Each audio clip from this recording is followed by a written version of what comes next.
Okay, good morning, everybody who is just joining. I am going to do my usual, which is just let you know that we're here. We see you coming in.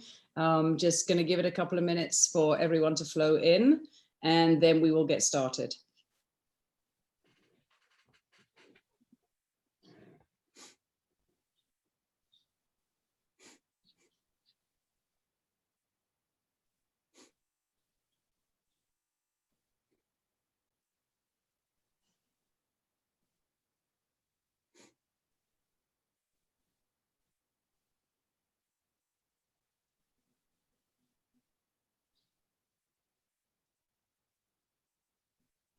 All right, for those of you who are here, just give us another minute before we get started. Just bear with us.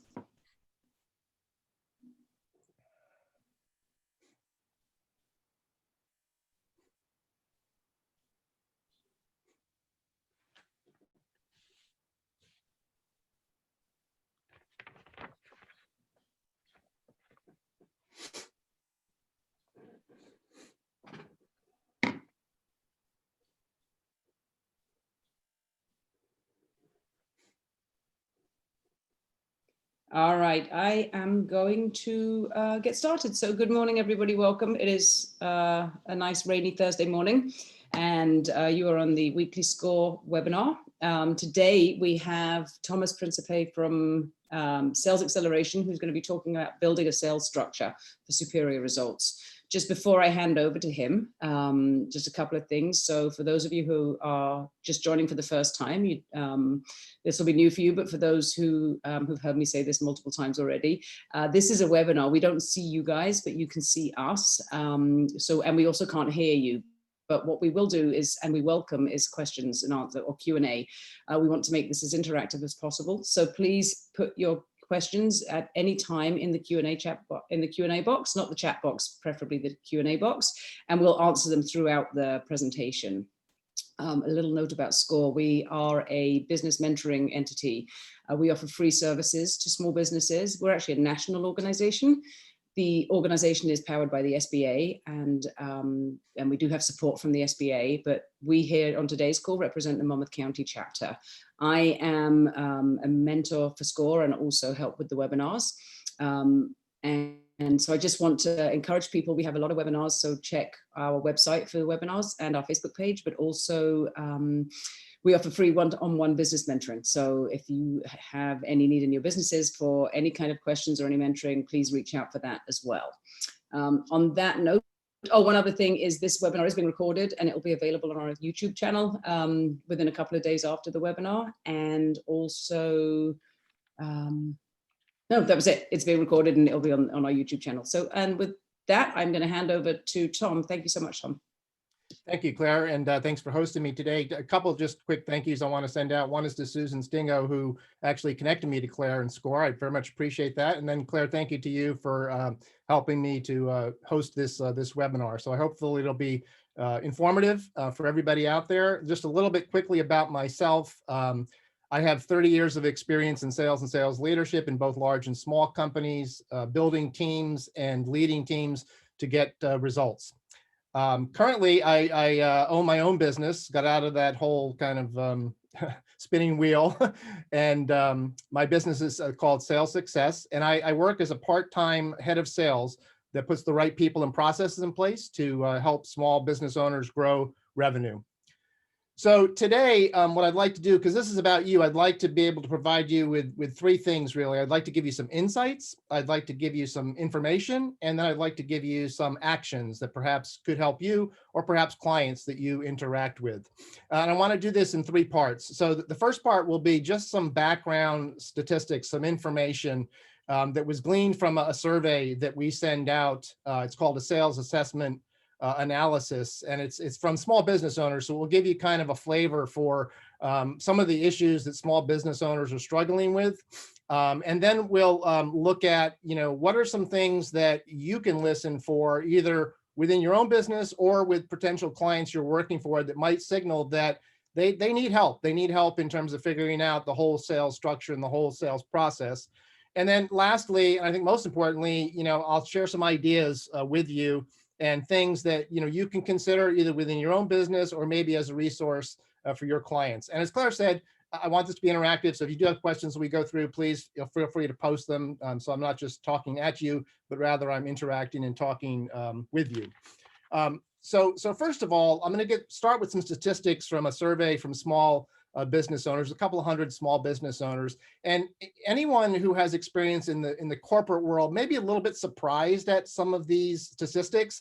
But keep in mind, these are small business owners, and small business owners many times, they don't have the time, they don't have the resources. They're trying to really run a business, and many times they're trying to do so many other things at the same time. And that's one of the reasons why some of these things in the area of sales, particularly, may struggle a little bit. So here's some of the statistics. So 5 out of 10 small business owners haven't had anyone travel with their sales reps on a sales call in the past 12 months. 6 out of 10 don't have individual sales quotas. 8 out of 10 don't have a sales forecasting tool or process in place. 8 out of 10 haven't performed an annual performance review on their sales reps in the past 3 years. 9 out of 10 don't have a customer relationship management system or a CRM, and many of them don't know exactly what that is. 9 out of 10 don't have a compensation plan that incents the behavior they're seeking. And so those are the statistics, and I'm going to address some of those at the latter part of the presentation, really looking at each of those things and kind of looking at what are some actions that can be taken or some things to pay attention to. But first, this is probably a good slide that depicts the current environment. We all feel like we're being shouted at, but in reality, this is more of a listening slide. And these are things that you can listen for either when you're dealing with your own clients who may have a small business or perhaps even within your organization itself. These are the things that would kind of suggest that there's a problem in terms of some piece of the sales process or structure or execution. So the first thing to listen for is my sales have been the same level for the last few years. Basically, that means sales have plateaued and they're not growing, which obviously that's a bad sign because that means revenue is slowed.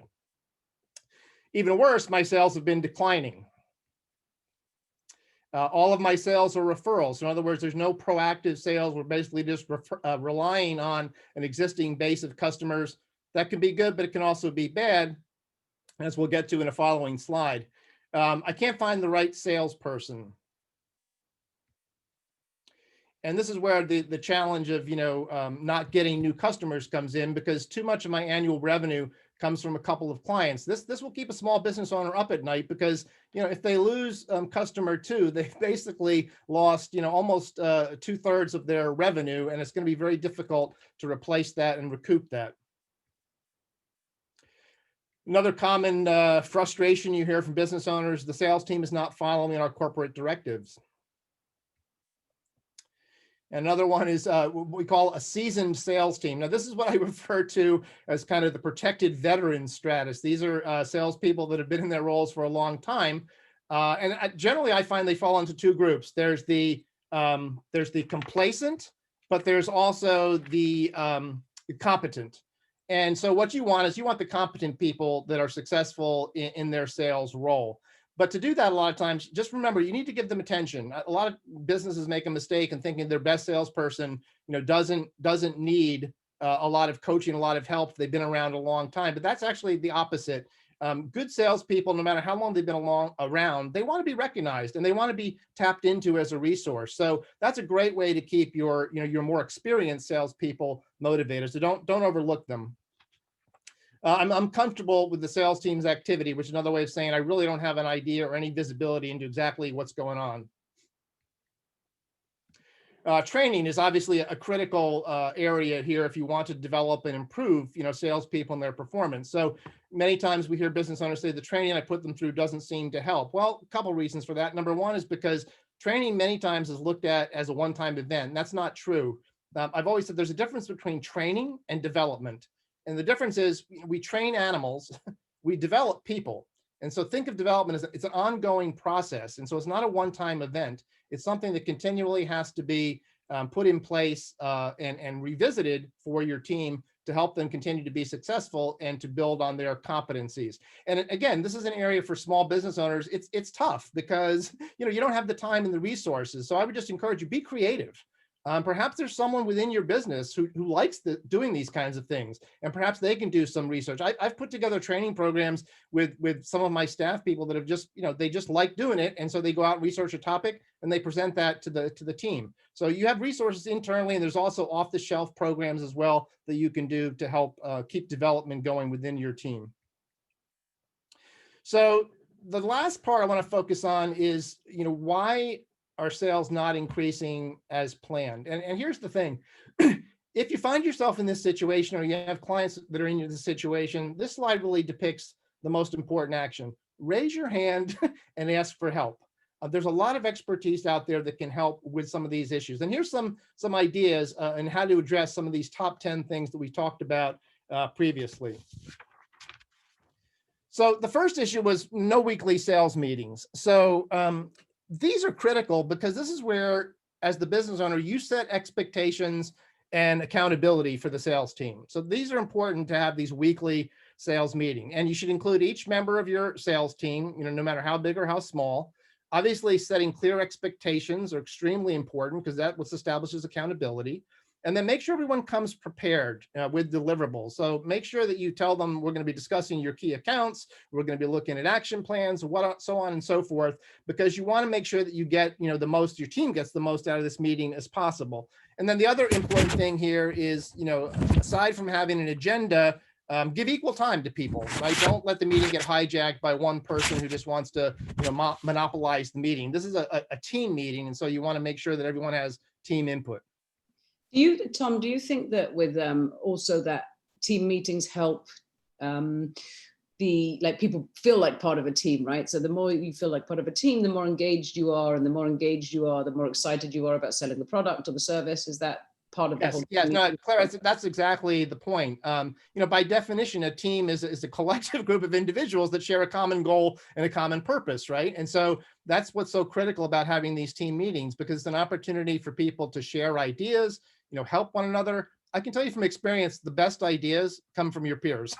And so if you're working with people that are struggling with the same issues, or maybe they've been successful at a particular issue, that's a great way to learn. And to your point, Claire, it builds that bond. You all feel like you're part of something now, and you're all driving towards a common goal and a common good. Is there an element of healthy competition there too? Yeah. Well, they're salespeople. Yes. Yeah. So I want salespeople that are competitive, but I want salespeople that are competitive with themselves, right? Because I've always told people this, that's who you're competing against, is yourself. The idea is, you start here, and each day, each month, each year, you want to set the bar a little bit higher. Because if you focus on yourself and better your best, you're going to become better individually, and you're going to usually pull people along with you as well. Thanks. Ineffective sales training, we touched on this as one of the top 10 reasons as well. And this is really critical as well.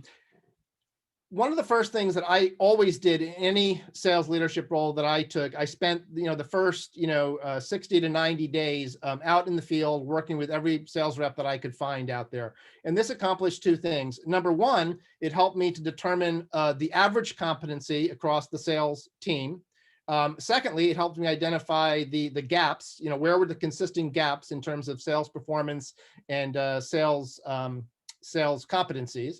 And then lastly, it also helped me identify the strengths. So as an organization, where are we strong and where are we weak? And then, I'd put together what I would call a state of the union, which would basically say, okay, here's where we're good. We want to keep doing these, reinforcing these things, but here's the gaps that as a collective group, we need to figure out how are we going to address these and how are we going to improve on these? Because again, we bring everybody up if we do that. And then also, when you go out and work with reps, make sure that you're working with an individual, right? So spend some time, make sure you know the person, make sure you know a little about their business, because that's the way you're going to relate to them. And that's the way you're going to build confidence in them that you're there, to help them. Role playing is a thing that most salespeople do not enjoy doing, but it's a good way to kind of have your reps practice, and make sure that they understand, how are they selling the product or the service, and are they selling it with the right message? And it's a great way, for them to be able to make mistakes before they get in front of a customer. No annual performance reviews. Again, I know this can be very challenging in a small business environment, but the key thing about performance reviews is it grounds individuals in terms of, where are they strong and where are they needing development. Also, performance review, again, many companies, it's an annual type of event. And again, I would stress a performance review should be ongoing. It should almost be daily. And there should be no surprises. So if you're doing a good job as a business owner, as a manager, then you should be talking with your people, I would say, at the minimum monthly, just, coaching them, encouraging them, helping them look at, areas where they're strong, looking at areas where they can improve on. And that way, if you're doing that on an ongoing basis, when it comes time to do a formal performance review, there's no surprises on either side. Both sides already know what's going on. And then also I would encourage everyone to have a folder that kind of looks at your achievements and your accomplishments. And that's a great place to start when it comes time to do a performance review, because now you have documentation of what you've done throughout the year. So the performance review is important because they set goals for the following year. And again, it sets the performance groundwork for individuals, whether that be improvement, whether that be somebody you might need to kind of move out due to a lack of good performance or strong performance. No customer relationship management tool or a CRM. The CRM is basically, that's your tracking system. It allows you visibility and transparency into the sales process and cycle. So it tracks customer activity, it tracks progress towards your revenue goals. And so it's extremely important to have something in place. Now, again, it doesn't have to be an elaborate system. I've been in companies where we use an Excel spreadsheet to do this. But the fact of the matter is we track it. And this is what's important. So you need to determine for your team, what is the right type of customer relationship management tool that you need. I would strongly encourage you, make it simple. Because if you don't make it simple, and if you don't make it something that the sales team sees the value in, they're not going to use it. And then you've just thrown money away on a system that no one's going to use. So it's important to make it simple and also customize it, right? Each business is different in terms of what they want to track, the activity they want to see, what the sales process is like. And so that's really important. When you put a system in place, make sure you customize it for your particular team and your particular business. The other thing it gives you as a business owner is a centralized repository. Now you have a repository that you can tap into at any time, where you can immediately see visibility to activity, the sales cycle, the sales process, what's in the revenue pipeline, and so on and so forth. So it really helps you as a business owner to understand, where's my revenue coming from? How long is it going to take to get there? And are we on track, to get there as well? Also, it gives visibility to the rest of the people in your organization as well, people who may need to get involved after the sale. So they kind of have a heads up as well.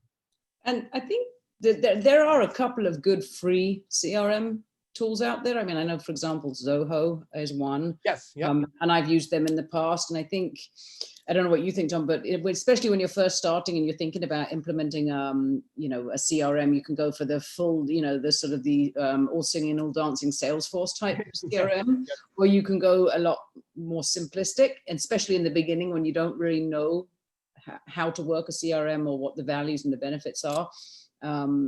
It's just, I think it's prudent to say to people that there are free options out there, and they may not have all the bells and whistles that some of the more complex paid solutions have, but it's always it's a good way to get your feet wet and figure out and see what the power of a CRM really is. Yes. Yeah, Claire, I agree with you 100% on that. And for most small businesses, Salesforce is a great system. Most small businesses don't need something that elaborate. To your point, you want something simple and something that can be tailored to your team. And to your point, there's a lot of great systems out there. Zoho is one, Pipeline is another one. So There's a lot of, the key thing is, research it and do your homework, and then make sure you find something that matches with what you want to do. I know I have several partners that work in this space. And so there's a multitude of different companies that will supply this with you. But to Claire's point, it doesn't have to be expensive. It can even be free. And the main important thing is it's got to be simple, easy to use, and it's got to have application for you and your team. And be consistent in how you use it, right? If you say exactly, you be consistent in how you do it, because otherwise it will just become another system that is not something that people are using. Yeah, and to that point, Claire, I was with one of the companies I was with. We had a large 1099 or contract sales force, and the frustrating thing was because they were not W-2 employees, we were using Zoho as well, and they were not on the Zoho system. Well, you can imagine how challenging that is. You have about a quarter of your sales force using a CRM system, the other 3/4 not using it. And you can imagine how difficult it is for your sales managers or your head of sales or whoever to be able to kind of understand, okay, what's going on here? Because we only have a quarter of the picture. So it's really important, to your point, Claire. Everybody's got to be consistent. Everybody's got to be all in on this, because in the end, it's a tool that really helps the sales rep as well, because it helps the sales rep measure, where am I at with my revenue, right, and achieving my goals. And that's something you can pay attention to on an almost daily basis. Excellent, thank you. The other issue that we touched on earlier was no sales pipeline or forecasting tool.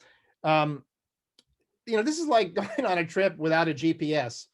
Although my wife would say that I don't like using GPSs because I never want to ask for directions. But anyway, this is really, really important. So you really need a forecasting tool because this is where you're going to be able to kind of track, how are we doing against our revenue targets?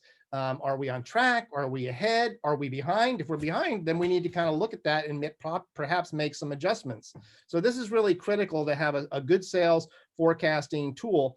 The first thing is that it really aligns costs with expected revenue. So you kind of understand okay, there's going to be a certain investment I may have to make in getting sales, but then I need to make sure that I'm getting the expected revenue or the ROI out of that as well. Secondly, it's a great sales management tool. So as the business owner, I would think you want visibility to this. You want to see, how are we tracking against our revenue goals, and where are the gaps? Who are the salespeople that are actually overperforming and really driving it, and who are the salespeople that maybe need some help and need to kind of get up on track to do this. And most importantly, and I think this is one that can really help you sleep better at night, it helps you understand your future, right? Because you can use the sales forecasting tool to project out, whether it be to the next month, to the next quarter, to the next semester.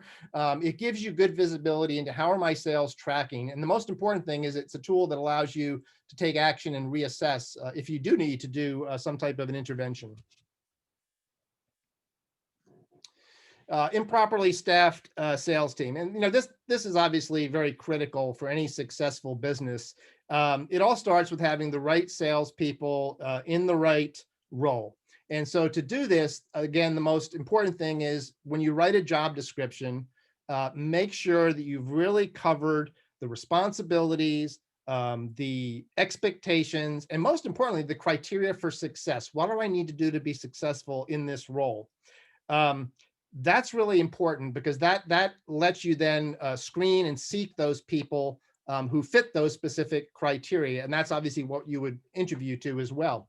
The other thing that's really important here, and this is an important thing as far as taking some of the burden off of the business owner, and that is, if possible, have a sales manager in place to lead the sales team. Now that may just be someone who's been a good sales rep, an experienced sales rep, but also has shown some ability to be more of a leader amongst the sales team. I'm not saying that every good salesperson is necessarily a good manager. That's not the case generally. However, there are salespeople on the team sometimes that are highly motivated. They want to do well. They're performing well, and they want to be able to share that. So having that sales manager in place is really critical, because it alleviates a lot of work on the part of the business owner. It allows you to kind of go to, basically running your business and doing that part of it, while you have somebody there that you can tap into that can kind of help you, run the sales part of it as well. The other important thing is, what's the right structure for your organization in terms of, maximizing your sales? And there's all different ways to set up your sales team. You can have outside reps, or you can have inside reps, telemarketing reps. There's hunters and farmers. Hunters are the ones that go out there and aggressively seek prospects. Farmers are more like account manager type of people. They're more comfortable in building the relationships and sustaining long-term relationships. And then the other important thing is, do you want W-2 employees? Do you want contract sales employees? The one challenge I would just say with the contract sales employees, keep in mind they're a contractor. So that means they may be working for you, but they could be working for one or two other companies at the same time. So now you're in a battle for their attention. And so that's really important to consider as you build your sales organization. And then the other thing is important is you got to look at your business, right? So how do you want to align your sales team in terms of accounts, territory, product and services. So that's really important too as you build your sales team and your sales structure. No clearly defined sales metrics. So these are the defined steps that need to happen in order to drive the desired sales results. So, as an example, this, right? A number of sales calls leads to a certain number of prospects. That leads to a number of contacts. That leads to a number of leads. And that leads to a number of qualified leads. And the qualified leads are what generally leads to closed sales. So that's what's important to define here is, each of those particular steps and what has to happen during each of those particular steps.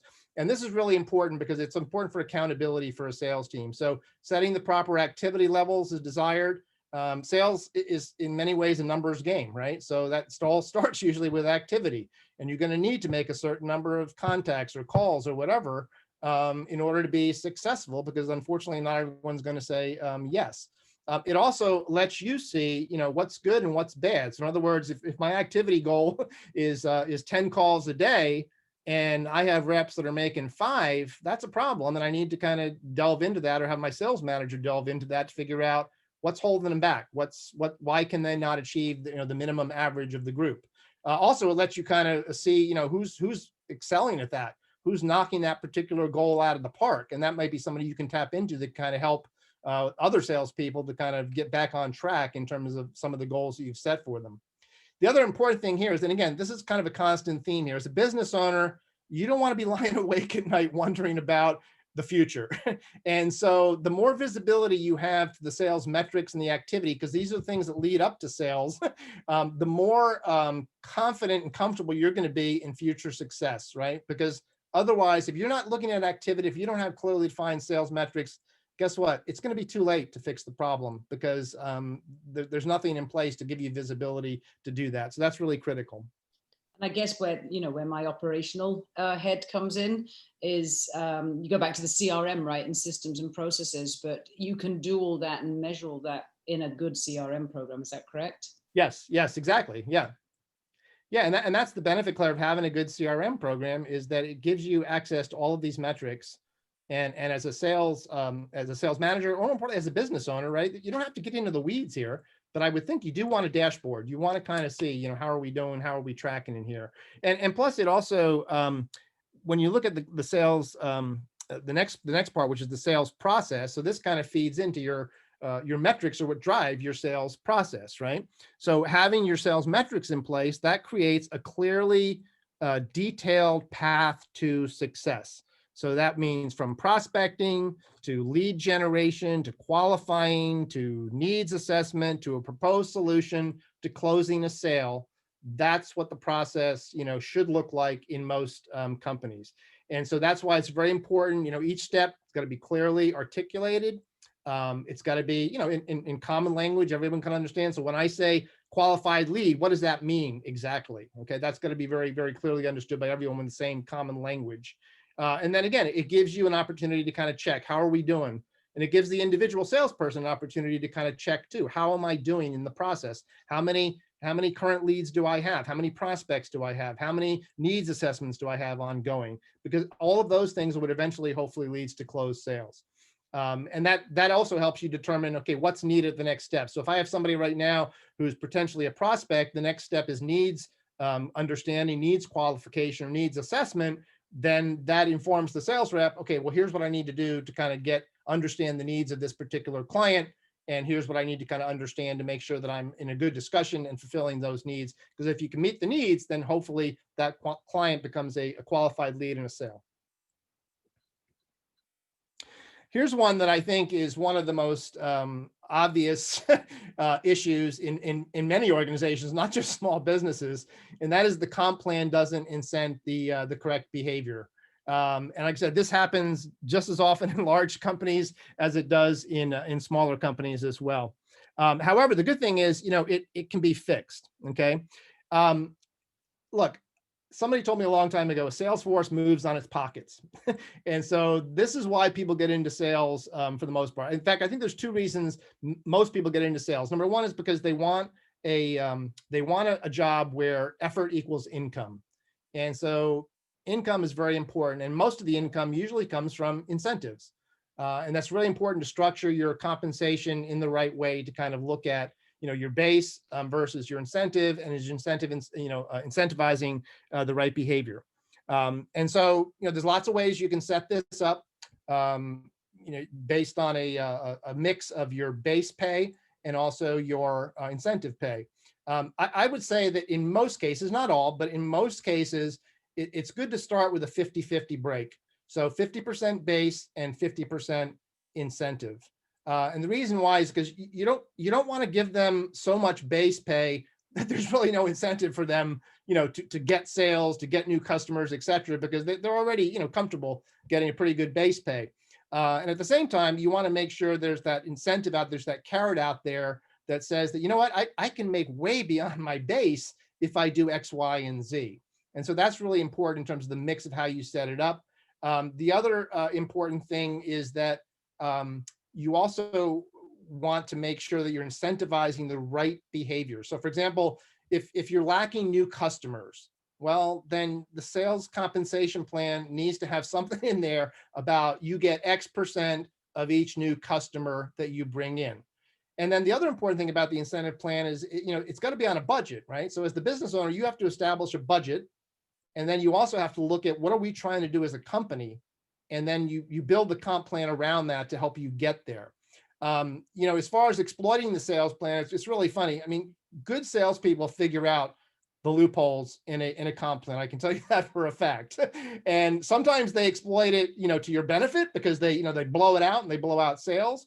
But sometimes they exploit it to their own benefit and to your detriment. And as an example, again, a company I was with, we had a comp plan in place where reps were getting paid 2 and 3 times on the same sale. So guess what? Great for the salesperson. They're making lots of money, but the company was not hitting their goals only because the sales compensation plan was not really structured correctly. So that you want to make sure that it's a win-win, right? It's got to be good for the sales rep, but also has to be good for your business as well. The other thing that's really important about compensation is it helps you get the right talent. And so, you need to think about that when you're putting together a comp plan and when you're putting together a job description or you're looking to hire new people.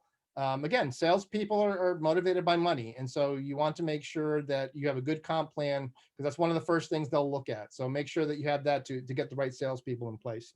Would you say that looking at what your competitors or your peers do as comp plans is a good way to kind of get an idea for what? Yes, right? Claire, that's a great suggestion. There's lots of places you can go online and search because that gives you kind of a baseline to say, what are other companies in my industry doing? What's the overall compensation? Because, you kind of want to be in that margin of error, right? Because that's going to help you, get the best people for the right roles.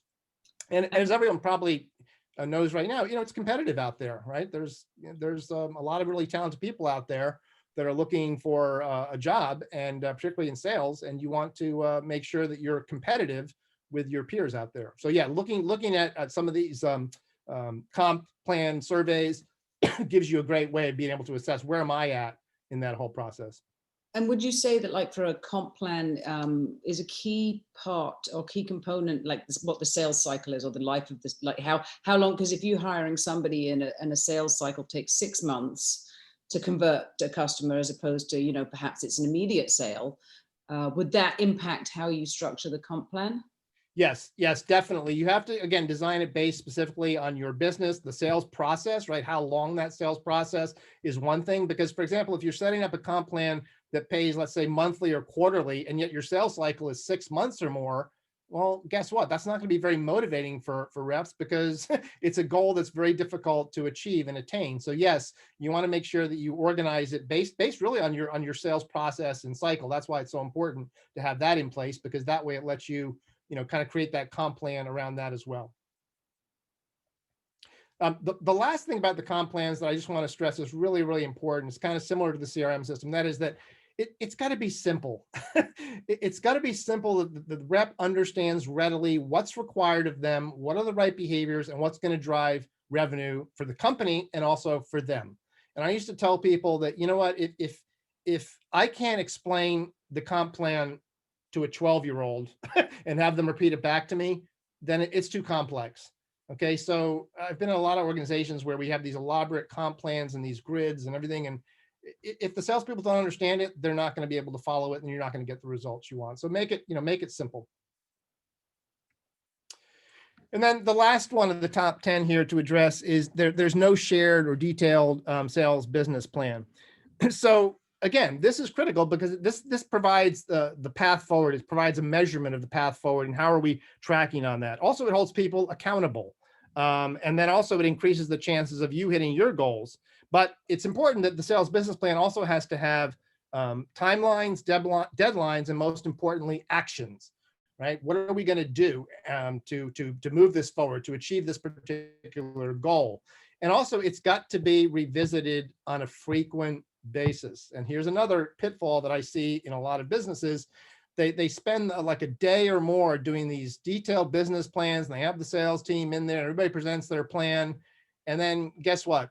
Nobody ever looks at it again. It just kind of gets put on a shelf. Number one, it's a lot of work for the sales reps with it that is just, it turns out was meaningless.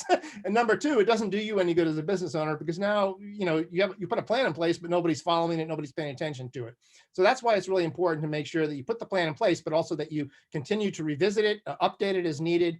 And again, this is the thing that'll help drive the probability of you hitting your goal. And you want to know, how are you going to get there? When do you expect to get there? Because it just helps you with planning and kind of looking at your overall forecast as well.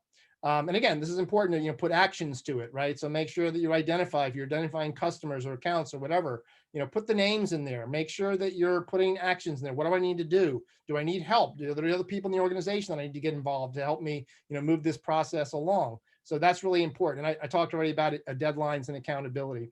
So that's really the top 10. And that's really just some ideas in terms of how do you, assess this, but more importantly, what are the actions that you can take as a small business owner to address this within your particular environment? At the end of the day, really, again, the solution to all this is, it's having the right people, it's having the right process, and what that leads to is increased profit. And that's really what's important when you're running a small business. I just want to thank everyone on the call today. I really appreciate your time. If there's any additional questions, I'm more than happy to answer those as well. There's a couple of questions. So we have from Amelia. She is looking for an inexpensive computer/recording sales system.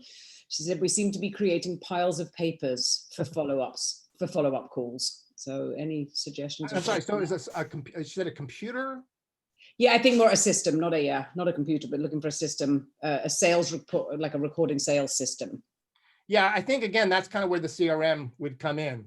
And to your point, Claire, there's a lot of different systems out there, because the CRM is what's going to help you to kind of collate everything in one place, so that your salespeople as well as yourself have visibility to it. So I would encourage you to look at, because if you have pieces of paper flying around, that means that you don't have a central repository to put everything in, and things are just going to get lost. So I would encourage you to look at, like we talked about a couple today, Zoho, Pipedrive. I think there's another one called Zen.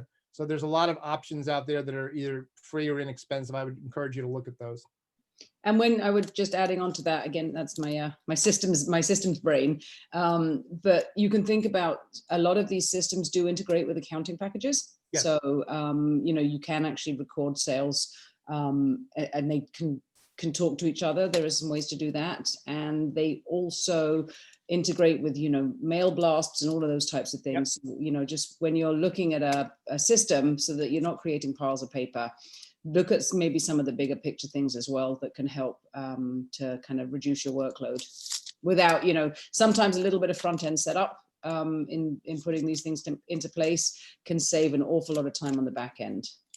Yeah, Claire, that's a great point. And that's another really important thing about, a CRM system. It could be standalone. It could be something that's really just used for the sales team. But the best systems, to your point, really integrate the company together so that it ties everything together in terms of, revenue, billables, sales activity and process, et cetera.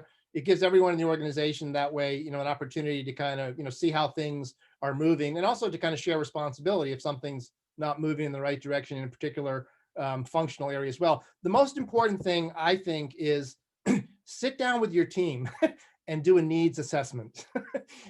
Ask your stakeholders, ask the marketing person, ask the finance person, ask the salespeople. Guys, ask the operations people, what are we trying to accomplish here? Or what does your team need? What would you like to see in a system? What do you need visibility to? What does your team need? That's the best way to make sure that you're covering everyone's need. And then you can figure out, okay, what's the best solution to meet the need? And it's true, because if you make it too cumbersome on certain people, it's, as soon as you make a system cumbersome and something people aren't used to using, it's bound to fail, just because people won't be able to get to grips with it. So it's really important to keep it simple as well. Yeah, I think that's a key buzzword, Claire. Yeah. I talk about that a lot in different things, Yeah. comp plans, CRM systems. Yeah, it is. Simple. Yeah. Better. Otherwise, people aren't going to use it. Yeah, I mean, we're talking I'm talking with somebody at the moment who's looking to hire a salesperson, and we're talking backwards and forwards about what the comp plan could be. And suddenly we realized that it's what you said, a 12-year-old wouldn't have understood it. Yeah. Because you can start, if you start thinking about everything to the nth degree, you'll end up overthinking it completely and not actually coming up with a good solution. Yeah, and keep in mind that the comp plan, it's not set in stone. So if you set it up on a quarterly basis, for example, you can revisit that. You can look at, okay, I have a quarter of data now. What worked? What didn't work? Do I need to tweak this? Do I need to change this particular incentive? And so it's an ongoing process that you can really, fine tune as you go along. So that's really important to think about as well. And then we have a question from Gloria. It's, what would your recommendation be to transition a traditional business and a small existing sales personnel into a more organized / strategic sales department? Well, what you need there, I think you need some expertise. You need somebody who's done it. If you as a small business owner don't have that particular talent or that particular area of expertise, or I talk to a lot of small business owners who say, I don't want anything to do with the sales team. I don't want to run a sales team. Okay, they don't want to do it, and that's fine. So I think it's a question first you have to ask yourself, is that a responsibility you want to take on? And if so, then I think there's ways that you can get mentorship, advice, etc. But if you don't want to take that on, if you want to focus more on just running your business, then I think you need to seek some advice, some expert help that can kind of help you put all that together and help you transition that. Okay, great. Are there any other questions out there from anyone? Just before we start to wrap up.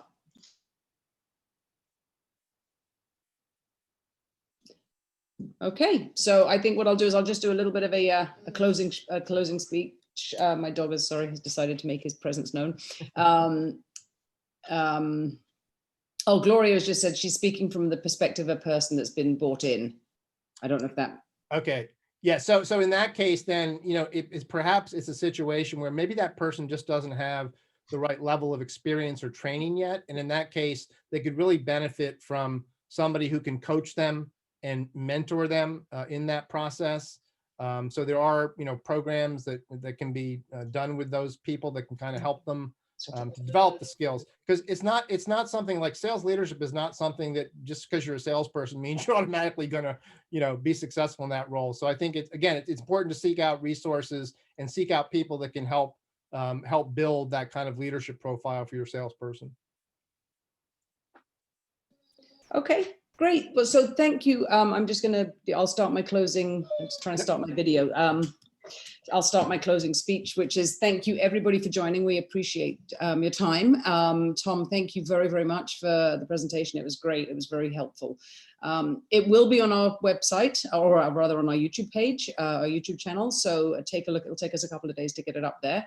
If anybody has any questions or is looking for any guidance, Tom has said, feel free to reach out to him. That's correct, right, Tom? Feel free to reach out to him. I'm more than happy to help and give advice to people. Yeah, so please feel free to do that. And we may be able to circulate a boiled down version of the PowerPoint. I'll talk to Tom about that afterwards as well. And just a reminder, if anybody is looking for a business mentor or and future webinars, check out our website. We will be updating. We have a few webinars coming up. We have some more sales tax information, forming business entities. We have a webinar next week, which is going to be, I think, quite informative about LinkedIn and the power of using LinkedIn. So perhaps take a look at that.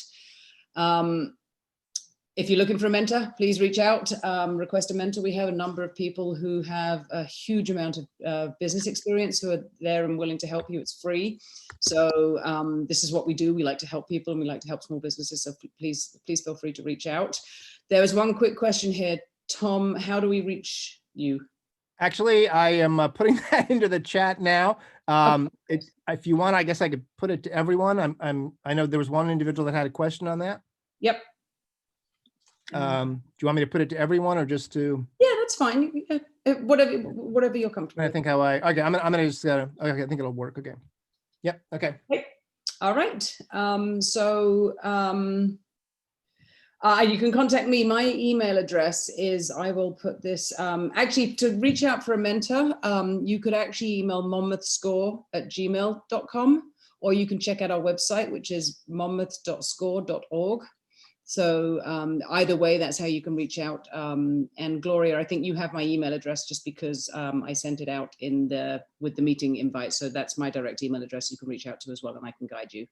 So any questions from anybody else? And if not, I will, again, Tom, thank you so much for Thank you for hosting. It was wonderful. And we will see you all hopefully next week.